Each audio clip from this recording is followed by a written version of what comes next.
One can take more than one sample from the same population, but it is not practically possible. But we know that if we take more than one sample, various samples from the same population, it's very likely that every time our results are going to be different. Standard error will help us to know that if we draw more than one sample from the same population, how our values of our estimates are going to vary from one value to another. This provides us a very important characteristics along with the mean and variance of the sampling distribution.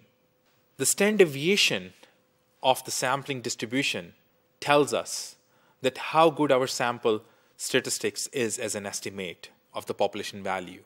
We know that variance of any estimate theta equals to expected value of theta square minus expected value of theta the whole square.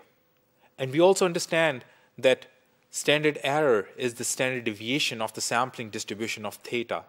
Therefore, standard error of an estimate theta is simply the positive square root of the variance of theta. People find the term standard error and standard deviation confusing.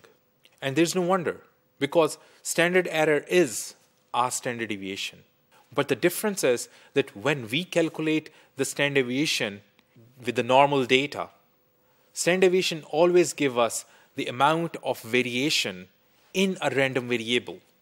We are more talking about the population and the sample. But when we talk about the standard error, we are specifically talking about the sampling distribution of an estimate. Yes, indeed, it is the standard deviation. But the difference is that standard deviations are done for the original variables, but standard errors are obtained for the estimates and from their sampling distributions.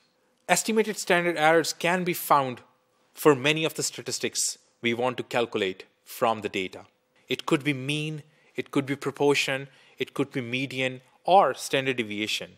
We can have a sampling distribution of each one of them. And hence, we can also have the standard errors for each of these estimates. We often see standard errors written as estimate plus minus standard errors.